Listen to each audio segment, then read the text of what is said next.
তরুণদের প্রাধান্য দিয়ে পুনর্গঠিত হচ্ছে বিএনপির রাজনৈতিক সংস্কারে গুরুত্ব।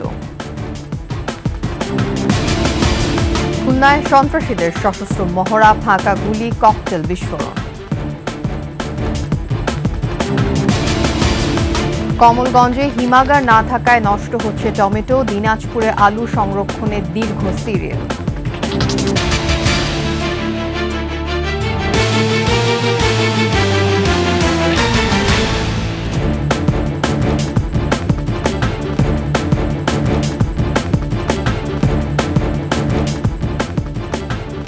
শুনছিলেন সংবাদ শিরোনাম। আমন্ত্রণ ২১ সংবাদে, আপনাদের সাথে থাকছেন তাসনিম আফিফা। দর্শক, ২১ টেলিভিশনের সংবাদ একই সাথে সরাসরি দেখতে পাবেন আমাদের ফেসবুক পেজ www.facebook.com/2124 অনলাইনে। এছাড়া সাবস্ক্রাইব করতে পারেন www.youtube.com/21TV এই চ্যানেলে। রাজপথে দীর্ঘ আন্দোলন সংগ্রামের মধ্য দিয়ে যাওয়া বিএনপি এবার পাল্টে ফেলছে তার সাংগঠনিক কাঠামো। নির্বাচনের কথা মাথায় রেখে তরুণদের প্রাধান্য দিয়ে পুনর্গঠিত হচ্ছে প্রায় আড়াই দশক ক্ষমতার বাহিরে থাকা রাজনৈতিক দলটি। রাজনৈতিক অপসংস্কৃতি পরিহার করে গণতান্ত্রিক ও জনগণের অংশগ্রহণমূলক ব্যবস্থা গড়ে তোলার প্রতি অঙ্গীকারের কথা মনে করিয়ে দিচ্ছেন দলের নেতারা। রিপোর্ট মাহিলা ইসলামের।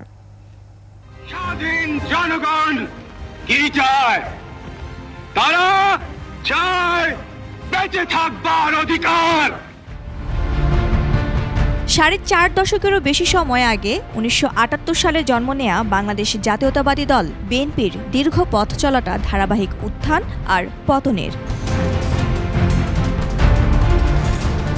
প্রতিষ্ঠাতা এবং সাবেক রাষ্ট্রপতি জিয়াউর রহমানের মৃত্যুর পর দলটির ভার তুলে নেন সহধর্মিণী বেগম খালেদা জিয়া। তারই নেতৃত্বে তিনবার রাষ্ট্রীয় ক্ষমতায় আসে দলটি। তবে 1/11 পরে রাষ্ট্রীয় ষড়যন্ত্রে দলের ভেতরে সৃষ্টি হয় নানা টানাপোড়েনের। লাখো নেতাকর্মীর কারাবরণ আর রাজপথে রক্ত দেওয়ার মধ্য দিয়ে কাটে প্রায় 1.5 দশক। প্রায় অবরুদ্ধ থাকা সেই দল এখন রাজনীতি করতে পারছে বাধাহীন পরিবেশে। দলের ভারপ্রাপ্ত চেয়ারম্যান তারেক রহমানের দূরদর্শী ভাবনায় দল এবার জেগে উঠছে নতুন উদ্দীপনায়, নতুন পথ, নকশা আর তারুণ্য নির্ভর সাংগঠনিক কাঠামোয়। নবীনকে তো জায়গা আমাকে অবশ্যই করে দিতে হবে। আমিও যখন চলে যাব তখন আমার কথা এইভাবে হবে, আমার বয়োজ্যেষ্ঠ যারা নেতা তাদের কথা এইভাবে হবে, বলে তারাই শিখবেন, জানবেন। এই জন্য আমি মনে করি নবীনেরা আমার চেয়ে ভালো কাজ করতে পারে। দেশের পরিবর্তিত পরিস্থিতি আর নতুন বিশ্ব ব্যবস্থার চ্যালেঞ্জে তরুণরাই হবে এই দলের কাণ্ডারি। এমনটাই জানালেন বিএনপির অন্যতম শীর্ষ নেতা আমির খসরু মাহমুদ চৌধুরী। বিএনপির একটি সভা ডাকলে এর মধ্যে 90% হচ্ছে তরুণ, এবং বিএনপির কার্যক্রমের মধ্যে আপনি দেখেন আমাদের 31 দফা নিয়ে সারা দেশে ঘুরে বেড়াচ্ছে, সব তরুণরাই কথা বলছে। কিন্তু বিএনপির বিভিন্ন মেসেজ যখন আমরা দিই জনগণের কাছে, সেটা তরুণদের মাধ্যমেই দিই। প্রাতিষ্ঠানিকভাবে তরুণদের, যুবকদের নিয়ে বিএনপির একটা আলাদা চিন্তা আছে। শুধু প্রতিষ্ঠানগত সংস্কার নয়, সবার আগে সংস্কারের প্রয়োজন রাজনৈতিক সংস্কৃতির। এমন ভাবনার উপরেই গুরুত্ব দিলেন বিএনপির নেতারা। বাংলাদেশে রাজনৈতিক সংস্কৃতি পরিবর্তন করতে হবে। আপনার মধ্যে ভিন্ন মত থাকবে, কিন্তু একে অপরের মতকে সম্মান জানাতে হবে। শেখ হাসিনার মতো একটা সংঘাতপূর্ণ সাংঘর্ষিক রাজনীতি যাতে বাংলাদেশ আর কোনোদিন ফিরে না আসে। মাহিলা ইসলাম, 21 টেলিভিশন, ঢাকা। খুলনা মহানগরীতে আবারও সশস্ত্র মহড়া দিয়েছে সন্ত্রাসীরা। শুক্রবার রাত 11:15টার দিকে 8 থেকে 10টি মোটরসাইকেলে একদল সন্ত্রাসী নগরীর 7 রাস্তা মোড়ে এসে ফাঁকা গুলি ছুড়ে উল্লাস প্রকাশ করে। পরে একটি ককটেল বিস্ফোরণ ঘটিয়ে চলে যায়। সে সময় ঘটনাস্থলে কয়েকটি গুলির খোসা পড়ে থাকতে দেখা যায়। এই ঘটনায় নগরীতে আতঙ্ক ছড়িয়ে পড়েছে। পুলিশ জানিয়েছে, ঘটনার পর নগরীর প্রতিটি মোড়ে পুলিশ টহল জোরদার করা হয়েছে। সন্ত্রাসীদের গ্রেফতারে অভিযান শুরু হয়েছে।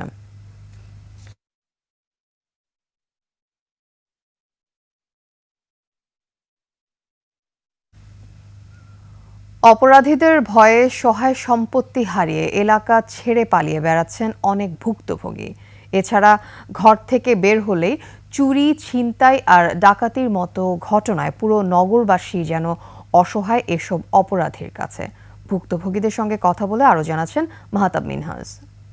দেখে আমি সাহস করে কিছু বলতে পারি নাই, কারণ তারা বিভিন্ন অস্ত্রশস্ত্র ছিল তাদের কাছে। মোহাম্মদ শাকিল হোসেন রাজধানীর মোহাম্মদপুরের বেড়িবাঁধ এলাকায় মোটরসাইকেল গ্যারেজের মালিক ছিলেন। স্থানীয় সন্ত্রাসী দল বাঁধ গ্রুপের সদস্য ইমন আর নূরের কথা না শোনায় তার জীবনে নেমে আসে অন্ধকার। তো আমি এটা অস্বীকার করায় ওরা আমারে একবার আটকাইছে, আমার গলায় ছুরি পর্যন্ত ধরছে, চাইনিজ কুড়াল দিয়ে আমার পায়ের পাশে একটা বড় কোপও মারছে, এমনভাবে দিছে যে আমার পায়ের উপরে পড়লে পা 2 ভাগ হয়ে যেত। যেখানেই যাই মাস্ক পরে যাই, যদি কোনোভাবে ওদের দলের কোনো লোক যদি আমার দেখতে পায় হয়তোবা আমার একটা বিশাল ক্ষতি হবে। এলাকা ছেড়েও সন্ত্রাসীদের কাছ থেকে মুক্তি মেলেনি শাকিলের। যেখানেই যান পিছু লেগে থাকে জীবন নাশের হুমকি। এই নিয়ে আমার প্রায় 3-3টে বাসা চেঞ্জ করতে হয়েছে। 2-2টা বাসায় ওরা আমারে বাসার ভিতরে যাইয়া তারপরে হুমকি দিছে। মুন্না নামের এই ভুক্তভোগীর ভাইকে সন্ত্রাসীরা কুপিয়ে জখম করলে প্রাণের ভয়ে এলাকা ছেড়ে পালিয়ে যায়। তাকে খুঁজে না পেয়ে এবার হামলা চালানো হয় মুন্নার উপর। তোর ভাই কই আর তোর আব্বা কই? তোর আব্বা নাইট গেটে ডিউটি করে, তোর আব্বা আমাদেরকে ধরছে, আমরা এটার প্রতিশোধ নিতে চাই এবং তুই ঢাকা শহর ছেড়ে চলে যা, আর তোর বাইরেও ঢাকা শহর ছেড়ে চলে যেতে বল। 2 ভুক্তভোগীর মতোই অপরাধীদের কাছে অসহায় অনেকেই।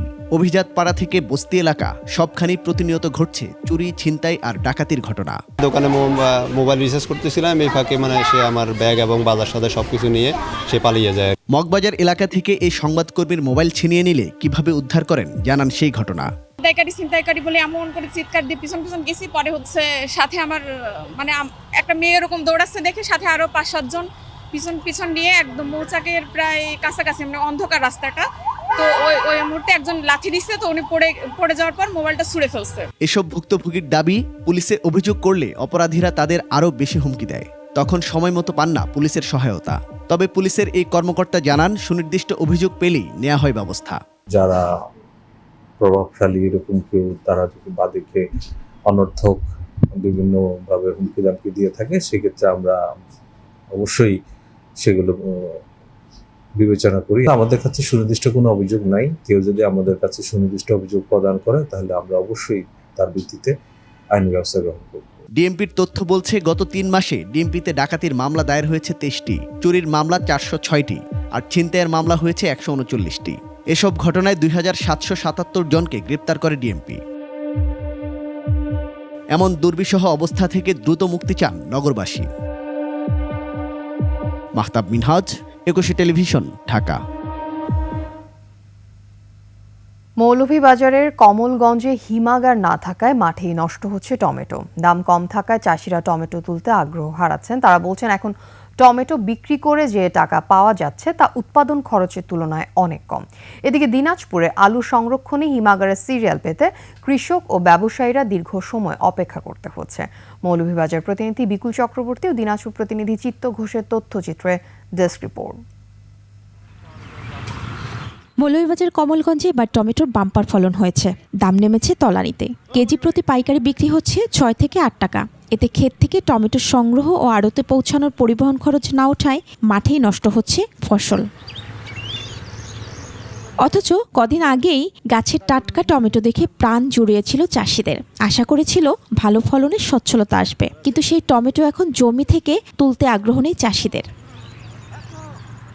সিলেট বিভাগের কমলগঞ্জে টমেটোর ফলন হয় সবচেয়ে বেশি, যার বেশিরভাগই চাষ করেন মণিপুরী অধিবাসীরা। এই টমেটোর স্বাদ ও আকার ভালো হওয়ায় জনপ্রিয়তাও বেশ, তাই চাষির সংখ্যা বেড়ে যাওয়ায় বেড়েছে উৎপাদনও। কিন্তু কমলগঞ্জে নেই সবজি সংরক্ষণের হিমাগার। তার যদি ঠান্ডা মিল থাকতো তাহলে ওই ঠান্ডা মিলে রেখে কৃষকেরা লাভবান হতো। হিমাগার না থাকার কারণে আমরা প্রচুর মাল নষ্ট হয়। দীর্ঘদিন হিমাগার স্থাপনের দাবি জানালেও নেই কোনো উদ্যোগ। তবে কৃষি বিভাগ বলছে শিগগিরই সবজি হিমাগার স্থাপনে উদ্যোগ নেওয়া হবে। তো আমরা এই বিষয়গুলি প্রস্তাব আকারে উদ্যোক্তা কর্তৃপক্ষের নিকট প্রেরণ করেছি, যেন অতি দ্রুত সম্ভব এখানে একটা কোল্ড স্টোরেজ স্থাপন করা হয়।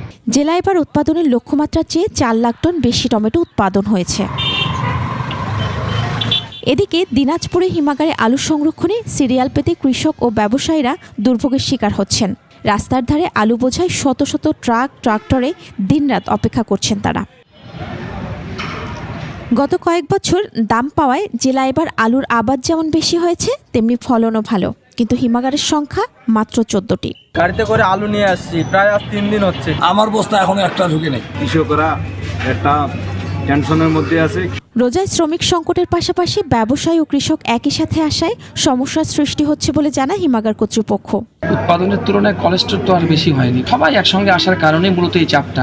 জেলায় এবার আলু উৎপাদন হয়েছে প্রায় 12 লাখ টন, কিন্তু হিমাগারের সংরক্ষণের ক্ষমতা মাত্র 1,27,000 টন। মহিমা পলি, ডেস্ক রিপোর্ট, 21 টেলিভিশন। সংবাদে নিচ্ছি বিরতির পর যা থাকবে। ঈদকে ঘিরে জামালপুরের হস্তশিল্পীদের ব্যস্ততা, সুই সুতায় শৈল্পিক কারুকাজ। আপনারা দেখছেন 21 সংবাদ। রং বেরঙের সুই সুতায় নকশি কাঁথা, বেড কভার, শাড়ি, ফতুয়া ও পাঞ্জাবির বুকে ফুটিয়ে তোলা হচ্ছে নানা ধরনের নকশা। জামালপুরে হস্তশিল্প পণ্য তৈরিতে এভাবে ব্যস্ত সময় কাটছে সূচি শিল্পীদের।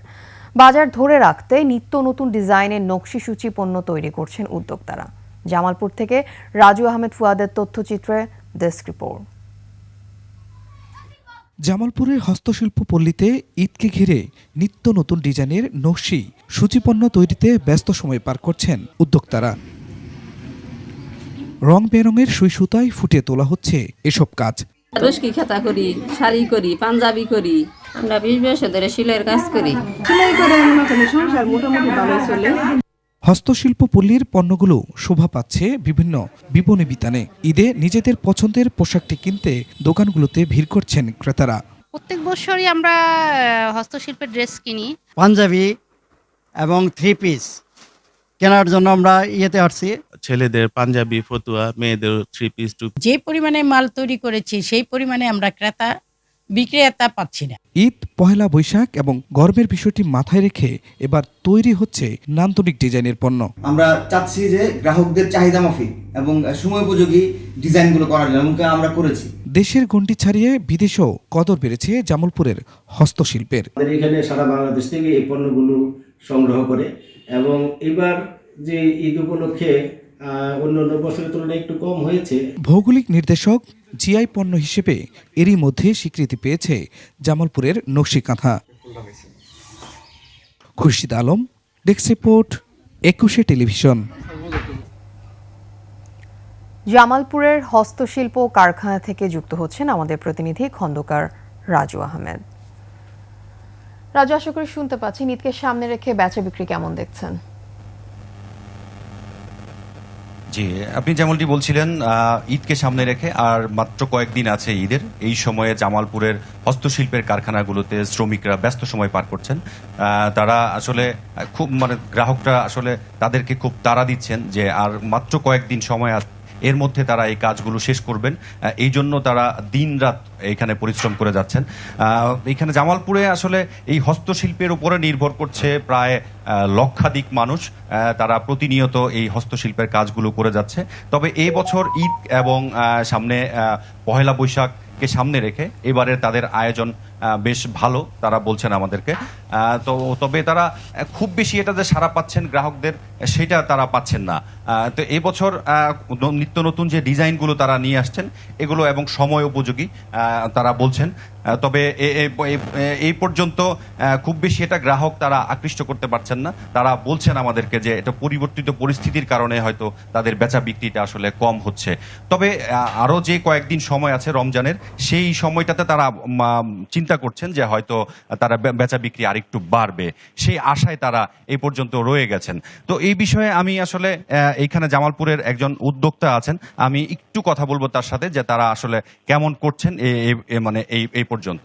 আচ্ছা, আমি একটু জানতে চাচ্ছিলাম যে ঈদ এবং এই সামনে পহেলা বৈশাখকে সামনে রেখে আপনারা কি ধরনের প্রস্তুতি গ্রহণ করেছেন এবং গ্রাহকদের কথা চিন্তা করে আপনাদের আসলে কি ধরনের নিয়ে আসছেন আপনি একটু? আসলে ঈদও একদম আমাদের সামনে, তো আসলে সময় একদম কম, যার জন্য আমরা রোজা তারপরেও টাইমটা একটু আগায় নিচ্ছি যে কাজটা যাতে আমরা বেশি করতে পারি। এই জন্য সকাল সকাল কাজ শুরু করি। আর সামনে ঈদ এবং ঈদের পরে পহেলা বৈশাখ, তো দুটোরই প্রস্তুতি আমাদের আছে। তো আসলে চাহিদা মাফিক, কাস্টমারের চাহিদা মাফিক আমরা ডিজাইন করেছি এবার। তো আশা করি কাস্টমার তাদের চাহিদা মাফিক ডিজাইন পাবে। তবে অন্যান্য বারের চেয়ে এইবার আসলে জিনিসের দাম বাড়তে থাকাতে মানুষ ক্রয়ের মধ্যে নাই, খুব কম। জি, ধন্যবাদ আমরা যে আমি যেমনটি শুনছিলেন যে এই বছর তাদের ব্যাপক প্রস্তুতি রয়েছে ঈদ এবং পূজা পহেলা বৈশাখকে সামনে রেখে। তবে গ্রাহকদের সাথে আমি যতটা কথা বলেছি তারা বলছেন যে দাম আসলে তাদের নাগালের মধ্যেই রয়েছে। তবে আসলে গ্রাহক মানে কাপড়গুলো কম কিনছেন, এটাই তারা বলছেন যে এই পরিবর্তিত পরিস্থিতিতে তারা মার্কেটে কম আসছেন এবং ঈদের জন্য আসলে শপিংটা তারা কম করে করছেন। তো সব মিলিয়ে আসলে জামালপুরে খুব বেশি এটা ভালো নেই। উদ্যোক্তারা যেটা অভিযোগ করছেন যে তারা আসলে প্রচুর টাকা ইনভেস্ট করেছেন, সেই ক্ষেত্রে তারা সেই পরিমাণ বেনিফিট তারা পাচ্ছেন না। হয়তো আগামীতে চেষ্টা করছেন তারা যে আরো ভালো কিছু পাওয়ার জন্য। তবে এই ছিল আমার কাছে জামালপুরের সর্বশেষ তথ্য। রাজু, ধন্যবাদ আপনাকে। দর্শক, জামালপুর থেকে আমাদের সঙ্গে যুক্ত হয়েছিলেন সহকর্মী খন্দকার রাজু আহমেদ। শেষ করছি 21-এর সংবাদ। যাবার আগে সংবাদ শিরোনামগুলো আরও একবার। তরুণদের প্রাধান্য দিয়ে পুনর্গঠিত হচ্ছে বিএনপির রাজনৈতিক সংস্কারে গুরুত্ব। খুলনার সন্ত্রাসীদের সশস্ত্র মহড়া, ফাঁকা গুলি, ককটেল বিস্ফোরণ। কমলগঞ্জে হিমাগার না থাকায় নষ্ট হচ্ছে টমেটো, দিনাজপুরে আলু সংরক্ষণে দীর্ঘ সিরিয়াল।